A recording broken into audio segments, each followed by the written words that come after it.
Hello dear student, इस video lecture में हम एक्सप्रेशन फॉर लेटरल डिस्प्लेसमेंट को ऑब्टेन करेंगे। जैसा कि आप देख सकते हो यहाँ पर ये एक रेक्टेंगुलर ग्लास स्लैब है। ये इंसिडेंट रे, इस तरह का रेक्टेंगुलर ग्लास स्लैब होता है, उस पर लाइट इंसिडेंट हो रही है। तो ये क्या है? Incident ray. ये नॉर्मल है। इंसिडेंट रे नॉर्मल के साथ जो एंगल बनाएगी उसको हम क्या कहते हैं? उसको हम कहते हैं एंगल ऑफ इंसिडेंस। ठीक है, तो ये क्या हो जाएगी? Angle of incidence. ठीक है स्टूडेंट, अब आप यहाँ देख सकते हो कि लाइट जैसे ही इस मीडियम के अंदर जब इंटर करेगी तो लाइट एयर से ग्लास में इंटर कर रही है। इसका मतलब लाइट रेयर मीडियम से डेंसर मीडियम में इंटर कर रही है। ठीक है, तो आप जानते हो आर डी क्या होता है? आर डी नॉर्मल के पास मीन्स लाइट अगर रेयर मीडियम से डेंसर मीडियम में ट्रेवल करती है उस समय लाइट अपनी पाथ को चेंज कर देगी, क्योंकि लाइट होमोजेनियस मीडियम पे ट्रेवल नहीं कर रहा, मीडियम चेंज हो गया। तो ये बेंडिंग फिनोमिना को रिफ्रैक्शन कहते थे। तो ये लाइट ऐसे इंसिडेंट लाइट अंदर आई, इस पे टकराई। रेक्टेंगुलर ग्लास स्लैब की ये थिकनेस है, ठीक है ना, इस तरह से ऐसा रखा गया, ये थिकनेस है। ये रिफ्रैक्टेड रे हो गया, ठीक है, ये वाली रिफ्रैक्टेड रे BC, ठीक है, BC रिफ्रैक्टेड रे है। और ये नॉर्मल है, N मतलब नॉर्मल, ये नॉर्मल पूरा है BF तक।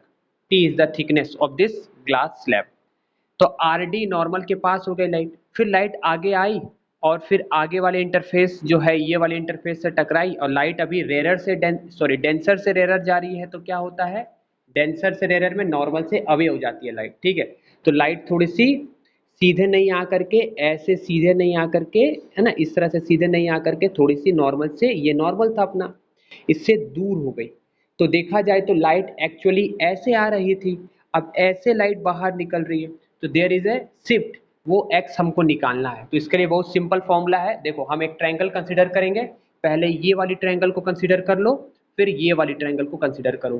पहले कौन सी ट्रायंगल को कंसीडर करना है? BEC। BEC। अच्छा, ये पूरी आई है तो ये पूरी वैल्यू क्या होगी? आई।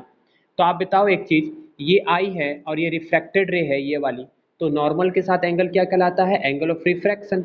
तो आर यहाँ है और पूरी आई वैल्यू है, तो ये एंगल कितना होगा? यहाँ से यहाँ तक वाली एंगल, ये एंगल होगा I माइनस आर, क्योंकि पूरी वर्टिकली अपोजिट एंगल से पूरी एंगल क्या है? आई है। तो ये एंगल होगा I माइनस आर।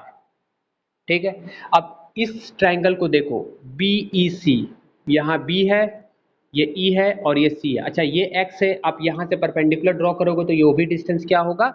CE की डिस्टेंस, CE की लेंथ कितनी होगी? X होगी। ठीक है, तो हम जानते हैं sine theta is equal to perpendicular by hypotenuse होता है। यहाँ X क्या है? लेटरल शिफ्ट, वही निकालना है। RR का मतलब रिफ्रैक्टेड रे होता है, तो ये वाली रे जो दिख रही है BC, ये रिफ्रैक्टेड रे है, और ये AB जो है ये इंसिडेंट रे है। और K मान लो, ये रे को एमर्जेंट रे कहते हैं ना, यहाँ पर K मान लो ऐसे करके ये की। ठीक है, तो यहाँ पर student sine theta is equal to perpendicular by hypotenuse आप जानते हो। तो आप इस ट्रायंगल, राइट एंगल ट्रायंगल, क्योंकि हमने यहाँ से कंस्ट्रक्शन करके यहाँ से परपेंडिकुलर ड्रॉ किया है, तो एक राइट एंगल ट्रायंगल आपको दिखाई दे रहा है। तो साइन थीटा का फॉर्मूला क्या होता है? परपेंडिकुलर, यानी इसके अपोजिट वाला परपेंडिकुलर है। और लॉन्गेस्ट साइड कौन सा? ये तो शॉर्टेस्ट है, देखा जाए तो ये लॉन्गेस्ट है। तो परपेंडिकुलर हो गया CE upon hypotenuse is BC, क्योंकि ये लॉन्गेस्ट साइड है, ये तो शॉर्टेस्ट साइड हो गया, ये लॉन्गेस्ट है, इसलिए BC लिखेंगे। तो CE की जगह में क्या लिख देंगे? X, और BC की जगह में BC रहने देंगे। ठीक है, अब हम दूसरी ट्रायंगल को कंसीडर करेंगे, BFC, ये वाली ट्रायंगल को हम कंसीडर करेंगे। तो इस ट्रायंगल में आप देख सकते हो cos r क्या होगा? cos थीटा का फॉर्मूला होता है बेस अपॉन हाइपोटेनियस। तो इस थीटा के रिस्पेक्ट में बेस कौन सा होगा? ये BC होगा या BF होगा? देखो, BF छोटा है ना, तो इसको हम बेस मानेंगे। BC लॉन्गेस्ट है ना, इसको हम हाइपोटेनियस मानेंगे, है ना। ये राइट एंगल ट्रायंगल BCF या BFC, ठीक है, एक ही बात है। ऐसे आप ट्रायंगल लिए तो cos r क्या होगा? cos r is equal to cos theta is equal to base upon hypotenuse होता है। तो बेस आपका हो गया थीटा का, यानी बेस हो गया BF, तो BF यहाँ लिख देंगे। और हाइपोटेनियस क्या है? Longest side, that is BC, यहाँ BC लिख दिया। ये इक्वेशन 1, इक्वेशन 2। अब आगे क्या करेंगे? सिंपल, देखो, इस इक्वेशन का नाम 1 लिखेंगे, इसको 2 लिखेंगे। ये रेक्टेंगुलर ग्लास स्लैब था। फ्रॉम 1 से हम x की वैल्यू को फाइंड कर सकते हैं। तो x की वैल्यू क्या होगी? BC into sine I minus R, BC into sine I minus R. अच्छा, BC क्या है? ये BC की वैल्यू को भी पुट करेंगे, क्योंकि हमको तो x ही निकालना है, x की एक्सप्रेशन को ऑब्टेन करनी है। तो ये x की वैल्यू हमें निकालनी है, तो पहले हम BC निकालेंगे। और BC क्या होगा, यहाँ आप देख सकते हो BF की वैल्यू क्या है, यहाँ से यहाँ BF है और BF क्या है, T है, थिकनेस है। तो आप BF की जगह में T भी लिख सकते थे और BC लिख सकते थे। ठीक है स्टूडेंट, तो BC क्या होगा, है ना, BC क्या होगा, BC is equal to T upon cos R। ठीक है, BC की जगह हम क्या लिख देंगे, T अपॉन कॉस R। ये देखो, तो इस एक्सप्रेशन में पुट कर देंगे, फिर आगे देखेंगे क्या होता है। तो यहाँ आप देख सकते हो x के जगह में हम क्या लिख देंगे, x is equal to BC था वहां पर, तो BC के जगह में T बाई कॉस R हो जाएगा यहाँ। ठीक है, अब क्या करेंगे यहाँ बताओ, साइन वो जो था साइन I माइनस R, तो साइन A माइनस B का फॉर्मूला पुट करेंगे, तो क्या होता है sine A cos B minus cos A sine B, इसकी फॉर्मूला को पुट कर दिए। ठीक है, अब ये कॉस R अंदर जाएगा तो क्या होगा, इसको ये कैंसिल हो जाएगा, तो ये कैंसिल हो जाएगा, माइनस कॉस R रह गया। तो x की जो एक्सप्रेशन आई है किसके टर्म में है, T I, है ना, T है, I है, R है। तो ये R तो मेजर नहीं किया जा सकता था, क्यों, क्योंकि ये रेक्टेंगुलर ग्लास स्लैब है। आप I को मेजर कर सकते हो, थिकनेस को मेजर कर सकते हो, इस ग्लास स्लैब की, इस ग्लास स्लैब की रिफ्रैक्टिव इंडेक्स को मेजर कर सकते हो, I को मेजर कर सकते हो, लेकिन ये R जो है ये मेजर करना बहुत टफ है, ये R हम नहीं निकाल सकते। तो हमें यहाँ से R को एलिमिनेट करना पड़ेगा। ठीक है, तो उसके लिए हम स्नेल्स लॉ का यूज करेंगे। स्नेल्स लॉ क्या होता है, mu is equal to sine i by sine r, है ना, sine i by sine r, कहने का मतलब यहाँ आपका एयर था और ये आपका ग्लास स्लैब था। ठीक है, तो यहाँ रिफ्रैक्टिव इंडेक्स ऑफ एयर कितना होता है, 1 होता है, और ये रिफ्रैक्टिव इंडेक्स N2 है। ये किसका रिफ्रैक्टिव, N2 का हो या म्यू का हो कोई दिक्कत नहीं है, दोनों एक ही बात है। म्यू 1 एयर का है, एयर की रिफ्रैक्टिव इंडेक्स 1 होती है, और इसके अंदर यहाँ पर क्या था, ग्लास स्लैब था, तो ग्लास स्लैब की रिफ्रैक्टिव इंडेक्स को क्या माना है, mu 2 is equal to mu माना है मैंने। ठीक है, तो आप जानते हो साइन आई कहाँ बन रहा था, इस साइड आई बन रहा था, इधर आर बन रहा था, तो sine i by sine r is equal to mu 2 by mu 1 होता है। क्योंकि म्यू 1 की वैल्यू 1 है और म्यू 2 की वैल्यू म्यू है, तो हमें क्या मिल जाएगा, mu is equal to sine i by sine r. ये आपको मैंने बताया था इससे पहले वाली क्लास में, sine i by sine r क्या होता है, म्यू 2 बाई म्यू 1 एयर है यहाँ पर, तो एयर की रिफ्रैक्टिव इंडेक्स 1 होती है। तो आप देखो हमने साइन आर को यहाँ से एलिमिनेट कर दिया, साइन आर की जगह में अपन क्या लिख सकते, sine i upon mu, and what is mu, refractive index of that glass slab. ये क्या है, refractive index of glass slab हो गया। ठीक है स्टूडेंट, तो ये वाला टर्म तो हट गया हमारे, है ना, क्योंकि ये आर को मेजर करना टफ था। अब कॉस आर को हटाना है। ठीक है, साइन आर आपको मालूम है, तो कॉस आर क्या होता है, आपने ऐसा पढ़ा था, sine square theta plus cos square theta is equal to 1 आपने पढ़ा था।